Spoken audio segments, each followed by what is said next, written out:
जाकिर नाइक कह रहा है कि धर्म परिवर्तन करवाओगे तो जन्नत में ऐसे स्वागत किया जाएगा जैसे बुगाटी कार मिल गई कर रहा हूं।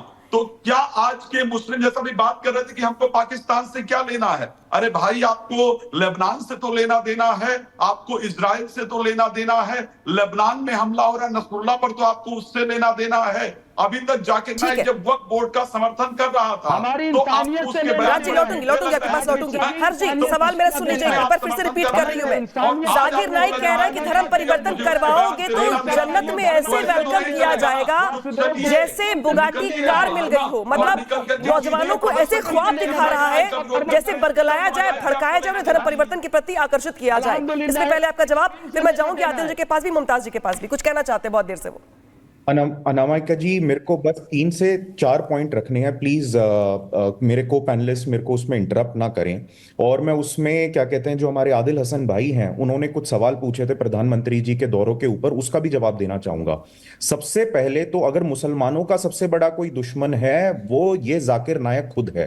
पहली बात, ये देश परमवीर चक्र अब्दुल हामिद का देश है, ये देश एपीजे अब्दुल कलाम का देश है, ये अशफाक उल्लाह खान का देश है, ये जाकिर नायक के देश के नाम से नहीं जाना जाता ये देश। ये हमारी दुर्गति है कि जाकिर नायक जैसा बंदा इस देश में पैदा हुआ। मैं जो ये बात हो रही थी उसमें मैं एक चीज ऐड करना चाहूंगा, ये सिर्फ धर्म परिवर्तन नहीं, ये एक टेररिस्ट एनेबलर है। आप इसका देखिए, इसका जो पीस टीवी है उसको 2012 में भारत में बैन किया गया, बांग्लादेश में 2016 में बैन किया गया, श्रीलंका में 2019 में, यूके में 2020 में और कनाडा में 2022 में। क्यों? ढाका में टेररिस्ट अटैक होता है 2016 में, तो पता चलता है जो टेररिस्ट थे वो जाकिर नायक से प्रेरित थे। जब श्रीलंका में 2019 में ईस्टर संडे के अटैक होते हैं तो पता चलता है कि जो टेररिस्ट है उसने, जाकिर नायक ने जो बातें बोली हुई है वो अपने फेसबुक पे पोस्ट की हुई थी। तब वहां के सारे टीवी संगठनों ने यह फैसला लिया कि पीस टीवी को और जाकिर नायक को श्रीलंका में नहीं दिखाया जाएगा। तो ये तो हमारी खुशकिस्मती है, जाकिर नायक जैसा आदमी पाकिस्तान जैसे हमारे दुश्मन देश में जाके बैठा है। अगर आपको किसी भी देश को, मेरा सवाल ये भी है आदिल जी, मैं लौट रही हूं आपके पास, पहले मुमताज जी के पास जाऊंगी, काफी देर से कुछ कहना चाहते हैं। मुमताज जी जरा बस मुझे एक्सप्लेन कर दीजिए कि किसी की हेल्प करना, जान बचाना ज्यादा पुण्य का काम है या फिर धर्म परिवर्तन करवाना ज्यादा पुण्य का काम है? इस पे आपका स्टैंड। और दूसरा ये कि क्यों नहीं मुस्लिम समाज के लोग आगे आके कह रहे हैं कि जो बयान उसकी ओर से दिया गया है हम उससे सहमत नहीं है, जो मुसलमान है वो उसके बहकावे में ना आए, बरगलाने में ना आए। कब कहेंगे आप लोग मुंह खोल के? देखिए, मैं बार बार कह रहा हूं और फिर कह रहा हूं, हुजूर सल्लल्लाहु अलैहि वसल्लम 40 साल तक उन्होंने दीन का ऐलान नहीं किया, बल्कि उन्होंने इंसानियत का सबक सिखाया।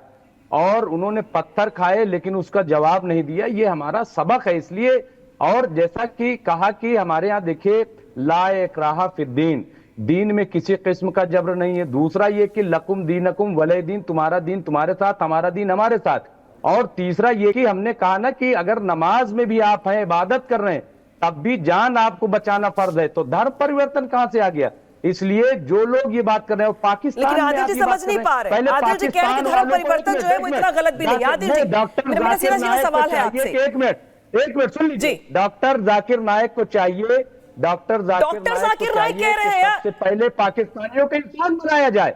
भगोड़ा कहिए, डॉक्टर कह रहे हैं, भगोड़ा कहिए, हैवान है वहां पे वो लोग, भगोड़ा जाकिर नाइक कहिए। और आदिल जी, सवाल ये भी है कि अब जन्नत के सपने दिखा दिखा के कई तो जहन्नुम पहुंच गए, और वो तो पीढ़ियां बर्बाद कर रहा है नौजवानों की, मुसलमान समाज के।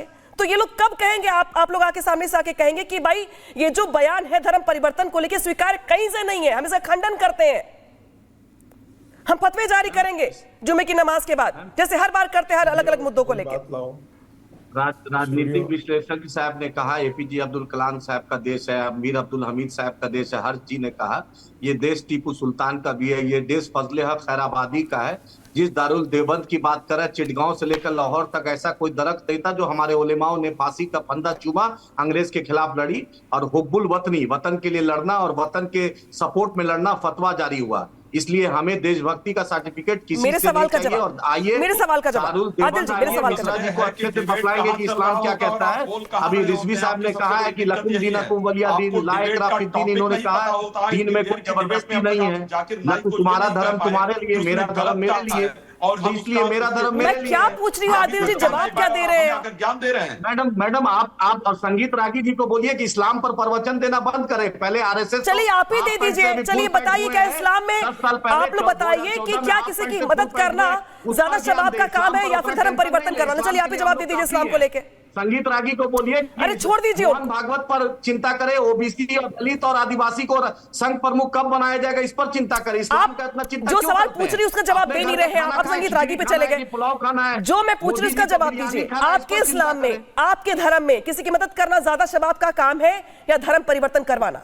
मैम सुनिए, 30 सेकंड में मैं तो जवाब। जानता हूँ इंसानियत की मदद करना। मेरे प्रॉफेट मोहम्मद सल्लल्लाहु अलैहि वसल्लम आए थे इंसानियत की मदद करने, और इंसानियत की उन्होंने मदद की। जिसने एक कुतिया अपने बच्चों को दूध पिला रही थी, उस रास्ते से जा रहे थे, उन्होंने रास्ता बदल के बोला कि इसको पिलाने दो, और रास्ता एक कटीले रास्ता लिया था। इस्लाम ये सिखाता है, हमने अपने नबी रहमतुल्लाह आलमीन से ये सीखा कि सिर्फ मुस्लिम कुल के लिए मिला के नहीं आप है, धर्म परिवर्तन पे पूरी कुछ नहीं आलम के लिए कहेंगे, रहमत ठीक के है। लिए संगीत रागी जी जवाब दीजिए। हम ये सीखा है। अब संगीत रागी जी से तो क्या मुझे इस्लाम नहीं देखिए- सीखना पड़ेगा, अल्हम्दुलिल्लाह। अल्लाह के फजल से मेरे उलेमाओं देखिए- हैं, उनसे हम सीखेंगे। संगीत रागी जी जवाब दीजिए। आदिल जी बस मैं थक गई सवाल पूछ पूछ के आपसे धर्म परिवर्तन पे, आपने एक शब्द नहीं कहा, एक बार भी मैम, आपने हम ये नहीं कहा expert कि हैं गलत नहीं है। मैडम। छोड़ दीजिए बात। इस्लामिक मामले में आप मुझे एक्सपर्ट बना देती है, संगीत रागी को बना देती हैं, जिसको ना इस्लाम से मतलब है, सिर्फ ना इसको ना इस आदमी को नफरत से मैंने तो मतलब है। आपसे ही ना इस्लाम पर पूछा संगीत सर पहले रागी क्या धर्म परिवर्तन बोलेंगे? को लेके, आप तैयार और कहाँ ये है बोलने संगीत को? रागी क्या जानेंगे? ये आदमी क्या जानेंगे इस्लाम पर? संगीत रागी जी जवाब दीजिए। ये मिश्रा जी क्या जानेंगे इस्लाम पर? मैं जानूंगा या मुफ्ती साहब जानेंगे, हमारे आलिम दीन जानेंगे? मैंने इस्लाम से जोड़ के सवाल पूछा था आपसे कि आपके इस्लाम में धर्म परिवर्तन को लेके क्या स्टैंड है आपका, लेकिन आप बार बार बात से पलट जा रहे हैं। खैर छोड़िए, रागी जी जवाब देंगे आपकी बात का, कुछ कहना चाहते हैं? देखिए, इस्लाम को मैं जानता हूं क्योंकि इस्लाम को मैंने पढ़ा है, और पूरी इस्लाम की यात्रा जो है वो तलवार के बल पर हुई है। साउथ ईस्ट एशिया को इस्लाम ट्रेड के थ्रू गया है, नहीं तो पूरी दुनिया में इस्लाम तलवार के बल पर गया है। दूसरा रुख इस्लाम देखा विचार इस्लाम के का। आधार पर नहीं नहीं नहीं, है। संगीत एक रागी जी बात। आप दूसरी प्रोफेसर बात, हैं, एक मिनट, संगीत रागी जी आप प्रोफेसर हैं और आप देखिए दानिश्वर भी हैं। आप जो है ऐसी बातें न करें। सिक्के के दो पहलू होते हैं, तलवारें भी नहीं, लेकिन मुझे सर अपनी बात कह लूं, आप उसे काउंटर कर दीजिएगा। और नहीं, एक आप मिनट, काउंटर संगीत कर रागी जी, दीजिएगा नहीं, मुझे। इस तरीके मत कीजिए। देखिए मैं अपना जिक्र कर, बोलने की इजाजत तो दीजिए। हमेशा रहे। आप सूफियों को क्यों भूल मुमताज जाते जी हैं? बोले नहीं दीजिए, आप गरीब फिर आप ही नवाज बोल को लीजिएगा भूल 30 जाते हैं, सेकंड। निजामुद्दीन रागी जी की बात खत्म कर लेने दीजिए। हाँ, इसी तरीके सूफियों को क्यों भूल जाते हैं जिन्होंने मानवता का मैं बताता वो हूँ, इस्लामी मैं थे ही नहीं। सूफियों के बारे में भी बताता हूँ। सूफियों के कुकर्म यदि जानने हो, सूफियों के कुकर्म यदि जानने हो, तो कश्मीर में जिस प्रकार से हिंदुओं का बलात् धर्म परिवर्तन किया गया, वो सारे सूफियों के द्वारा करवाए गए थे। यदि सूफियों के कुकर्म जानने ठीक है, हो ठीक है। तो आप बांग्लादेश सभी का बहुत बहुत शुक्रिया इस चर्चा में जुड़ने के लिए, बातचीत करने के लिए। समय इतने की इजाजत हमें देता है, लेकिन फिलहाल सवाल जो है वो बना हुआ है। सवाल ये कि बार बार जाकिर नाइक की ओर से ऐसे भड़काऊ बयान दिए जाते हैं धर्म परिवर्तन को लेकर, वक्फ बोर्ड पे सरकार के स्टैंड को लेकर। मुस्लिमों को बार बार कहा जाता है कि वो खतरे में है, ये कहा जाता है कि वो सेफ नहीं है इंडिया में। तो बहुत सारी बातें जो है जाकिर नाइक की ओर से एक बार फिर से बोली गई हैं। पाकिस्तान का वीवीआईपी गेस्ट बना हुआ है, लेकिन देखना समझना होगा भारत के मुसलमानों को कि वो जाकिर नाइक के बयान को लेकर अपना स्टैंड क्या इख्तियार करते हैं। क्या वो उसके साथ हैं या उसके खिलाफ वो फतवा जारी करेंगे, अपना स्टैंड क्लियर करेंगे। यार छोटे ब्रेक के लिए